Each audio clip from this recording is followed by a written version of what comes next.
Del 100% de personas que han sido diagnosticadas con algún trastorno en salud mental en nuestro país, cerca del 38.9% reciben tratamiento efectivo. Si eso pasa con personas que están en condiciones normales de vida, ¿qué pasa con las personas que están privadas de la libertad? ¿Cómo se diagnostican? ¿Cuál es su tratamiento? ¿Cuál es el procedimiento que llevan para atender su salud mental? Este programa lo vamos a dedicar a las personas que están privadas de la libertad y tienen algún trastorno en salud mental, y para ello nos va a acompañar una profesional del INPEC. Recordemos que el INPEC es la institución que tiene a cargo la población privada de la libertad mayor de 18 años. Bienvenidos nuevamente a un programa para hablar de salud mental, porque recordemos, nuestra salud mental está en nuestras manos. Para hablar de este tema, de la salud mental de las personas privadas de la libertad, nos acompaña una experta, Carmen Bermúdez, de la Subdirección de Salud del INPEC. Bienvenida, Carmen. Muchas gracias. Gracias por la invitación a este programa. Bueno, vamos primero a preguntarle a Carmen, ¿cómo es trabajar en el INPEC? Trabajar en el INPEC es muy gratificante. Es gratificante saber que uno como profesional puede ayudar a la resocialización de personas que por X o Y motivo han cometido un error en sus vidas. El INPEC me ha dejado enseñanzas positivas, buscando también que nuestra sociedad sea cada día mejor. Hoy vamos a hablar de la salud mental, de la salud mental de las personas que están privadas de la libertad. En ese trabajo que ustedes hacen dentro de la subdirección, ¿tienen ya un diagnóstico identificado cuántas personas del total de personas que están hoy privadas de la libertad tienen trastornos en salud mental? ¿Cuál es ese panorama, Carmen?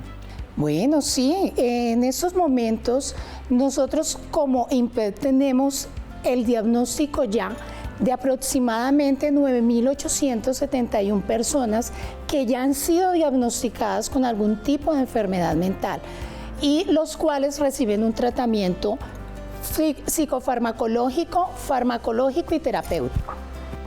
Nos surge en este momento la pregunta es, ¿el INPEC presta directamente a los servicios de salud? ¿Tiene centros de atención? ¿O cómo se presta el servicio de salud a las personas privadas de la libertad? Carmen. Muy buena pregunta. Es importante aquí explicar que el INPEC no es el garante de la prestación de servicios de salud de la población privada de la libertad. En estos momentos, quien tiene la responsabilidad es la USPED, la Unidad de Servicios Penitenciarios y Carcelarios, quien contrata a su vez una fiduciaria para poder generar la contratación de los prestadores de servicios de salud. Esto indica que hoy hay una IPS realizando la prestación del servicio de salud mental a la población privada de la libertad al interior de los establecimientos de reclusión. Es importante decir que en la ley 1709 se estableció que era fundamental crear esa unidad especial administrativa para descargar un poco todo ese proceso que desarrollaba el INPEC y que el INPEC pudiera tener más libertad en esa relación con el prestador. Creo que es así, ¿no, Carmen? Sí, representa. De tal suerte que hoy el INPEC, ¿qué hace? Solicita al prestador, ¿cierto? Y también dependiendo del régimen, de si es contributivo o si es un régimen especial, pues tiene también la garantía de la atención en salud. Es importante dar ese contexto porque significa que pues, el Sistema General de Seguridad Social en Salud pues, también aplica para la población carcelaria, ¿cierto o no? Sí, las políticas, normas que genera el Ministerio de Salud y de la Protección Social debe de ser cumplida por todos los prestadores de servicios de salud, incluidos los que ingresan a los establecimientos de reclusión para darle la atención a la población privada de la libertad. Bueno, vamos a salir a la calle a preguntarle a la gente considera que es importante hacer tratamiento en salud mental para las personas privadas de la libertad. Vamos a ver qué nos dice la gente. Considero que sí, porque ellos mantienen un encierro allá y cuando salen pues tienen que socializarse y muchos no salen mentalmente bien. Mi acceso es de los señores que están en la cárcel, que tengan un acceso de salud mental para que de aquí a mañana salgan y salgan bien, estudiar, bien preparados de allá. Yo considero que es importante porque pues el hecho de estar allá en ese encierro hace que ellos se sientan tristes, que tengan sus diferentes problemas de salud mental. Entonces para mí sí es importante que les den una atención en la salud mental. Considero que es muy importante atender la salud mental de las personas que están privadas de la libertad, porque claramente en su condición de encierro, las condiciones como tal que ellos tienen, pues eso genera situaciones de depresión, situaciones de estrés, que sumado a estar lejos de su familia seguramente emocionalmente les afecta, y cuando cumplen el tiempo de estar pues cumpliendo sus condenas, valga la redundancia, pues muy seguramente salen con problemas un poco más complejos. Bueno, en general es importante para la gente hacer estas evaluaciones, pero no solamente las evaluaciones, el diagnóstico, sino hacer el tratamiento en materia de salud mental para las personas privadas de la libertad. Ahora, ya sabemos que el IMPEC ya hoy tiene cerca de 10.000 personas identificadas con trastornos dentro de su población que está intramural. Ahora, Carmen, cuéntanos, ¿cuáles son esos tipos de trastorno que tienen estas cerca de 10.000 personas? Bueno, las personas que han sido atendidos por la IPS, tenemos que el diagnóstico o los diagnósticos más frecuentes, tenemos la esquizofrenia, la depresión, los trastornos bipolares, pero también tenemos, digamos que conductas psicológicas que generan que estas personas entren en estados de ansiedad. Lo que se hace dentro de este establecimiento con estas IPS es trabajar en tratamientos no solamente farmacológicos, sino terapéuticos.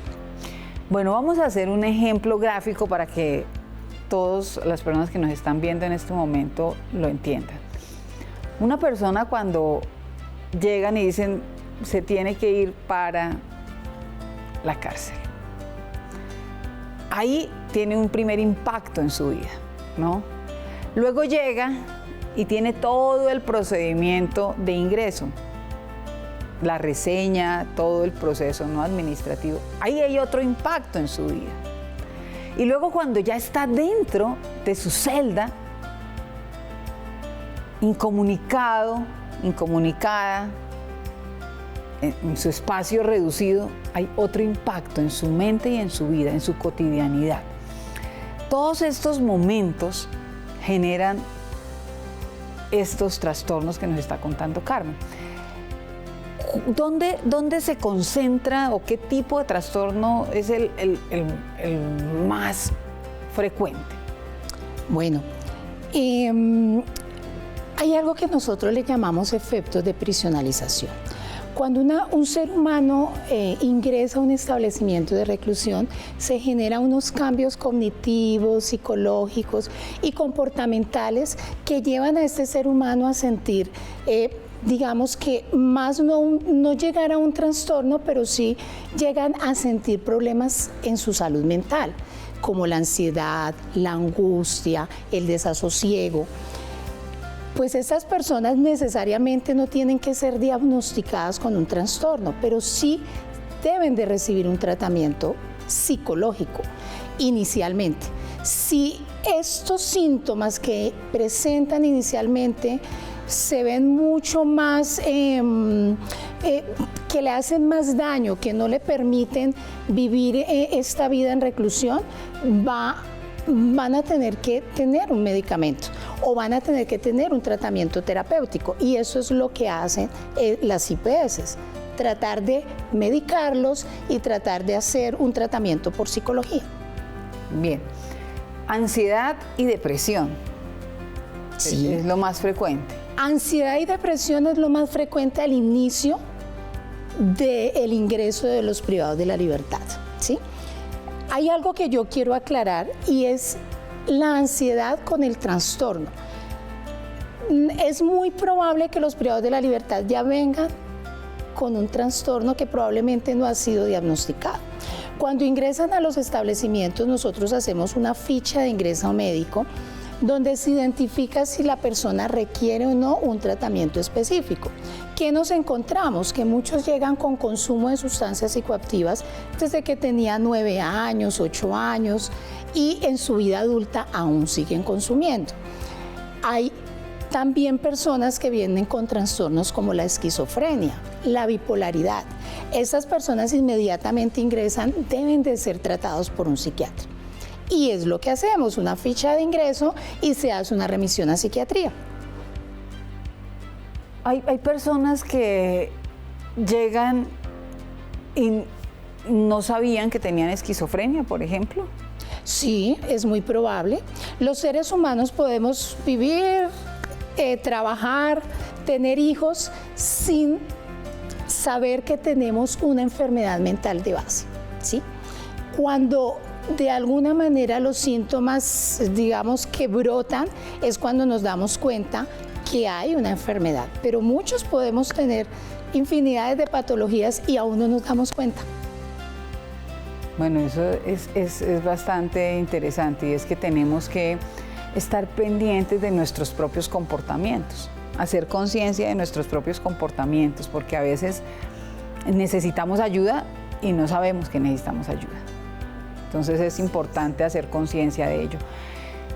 En esta serie de, no lo llamemos entonces trastornos, porque para unos son trastornos y para otros simplemente son un episodio de ansiedad o un episodio depresivo. De acuerdo. ¿No? ¿Cuál es la ruta que sigue o que hace? ¿Es por demanda? Es decir, una persona necesita la atención y entonces yo solicito la atención, ¿o ustedes tienen un programa para poder identificar? Bueno, ¿cómo se identifica una persona con una enfermedad mental o una enfermedad física? Cuando el privado de la libertad, ya el juez indicó que debe estar en un establecimiento de reclusión, al ingreso se hace una ficha médica, ¿sí?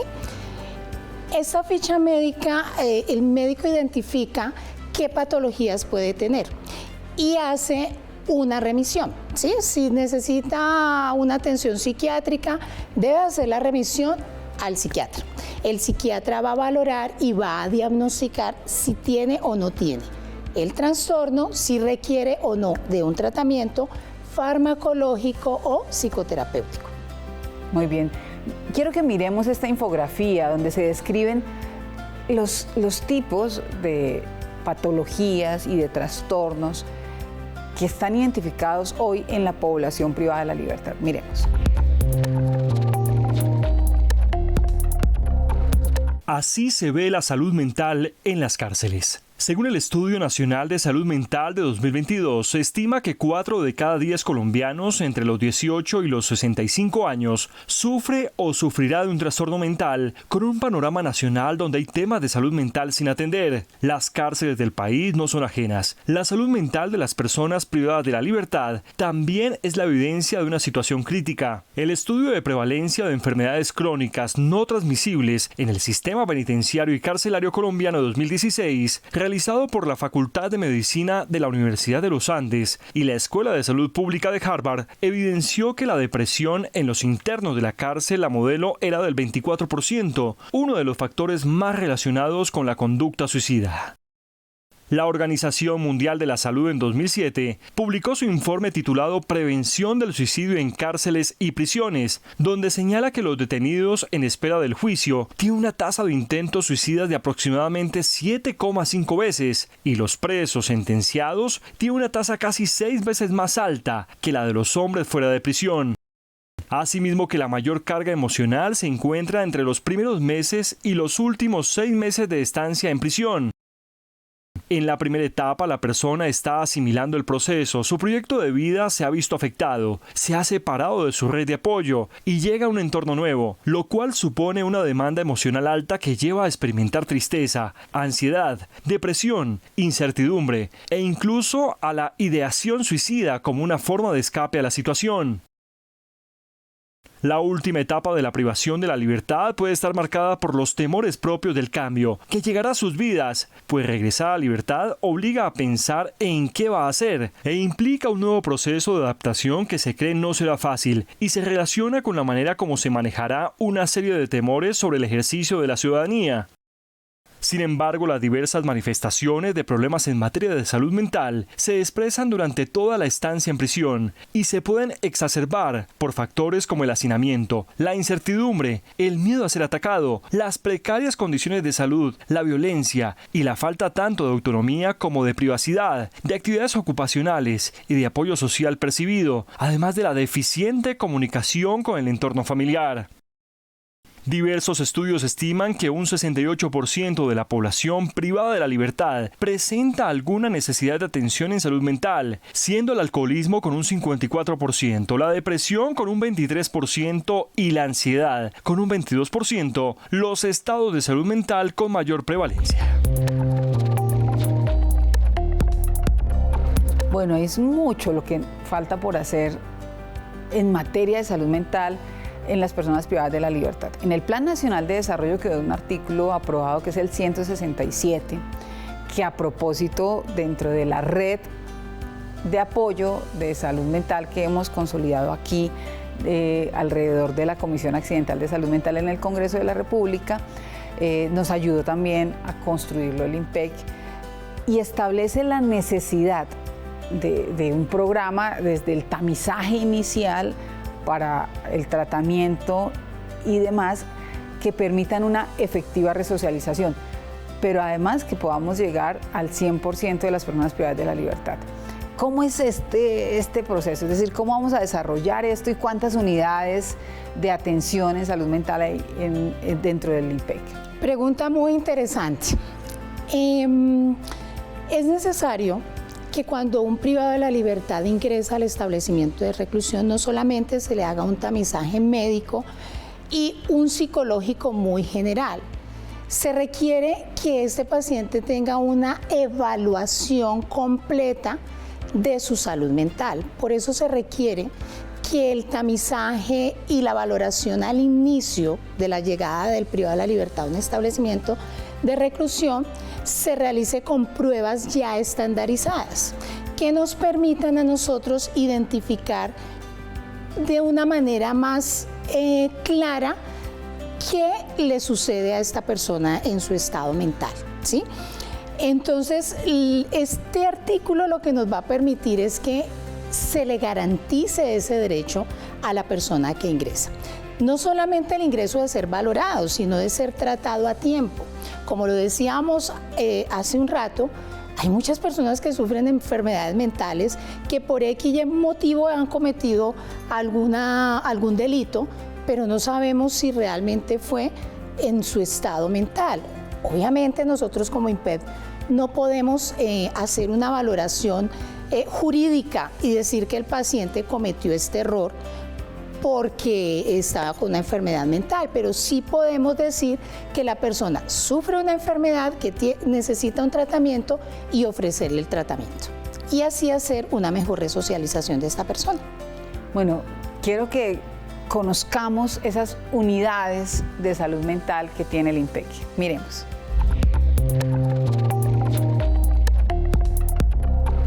El Instituto Nacional Penitenciario y Carcelario, INPEC, cuenta con 2 unidades de salud mental de paso para albergar a personas privadas de la libertad con diagnóstico de patología mental que requieran tratamientos específicos. Se encuentran ubicadas en 2 establecimientos de reclusión del INPEC, en Cali y Bogotá, y cuentan con un equipo multidisciplinario con médicos, psiquiatras, psicólogos, enfermería y trabajadores sociales. Actualmente alberga a 88 personas privadas de la libertad.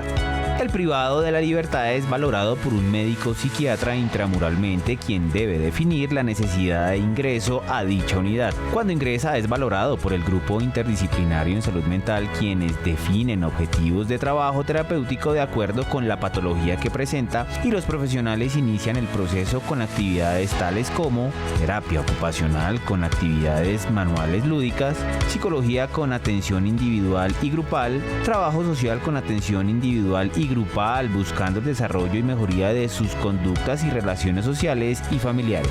Médico especialista en psiquiatría, quien realiza atenciones individuales y grupales de acuerdo con su patología, buscando la adherencia al tratamiento farmacológico para la mejoría de síntomas y comportamientos.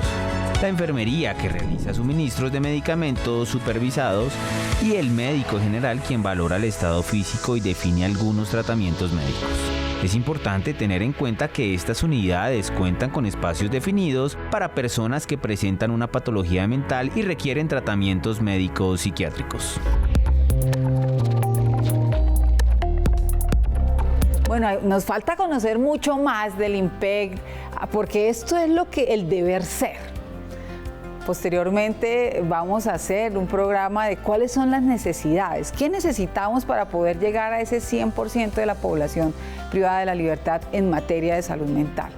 Y será un programa que haremos en compañía del INPEC, pero que nos genere la sensibilidad para poder lograr esa resocialización efectiva de todas las personas que están hoy privadas de la libertad, y acompañar a sus familias para que en ese proceso, cuando se identifica, cuando a uno le dicen es que tiene esquizofrenia, es que tiene ansiedad, es que tiene un trastorno bipolar, pues se genera no solamente una conmoción interior, sino también en la familia.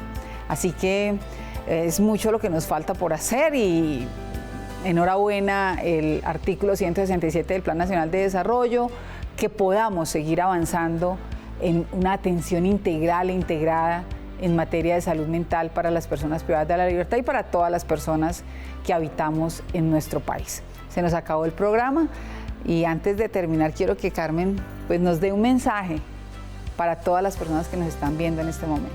Antes que todo, quiero agradecerles por este espacio, por permitirle a la familia INPEC llegar a sus hogares y poderles decir que nosotros estamos dando el 100% de nosotros como profesionales, como funcionarios, como personas que laboramos al interior del INPEC para lograr una resocialización, una verdadera resocialización a la población privada de la libertad.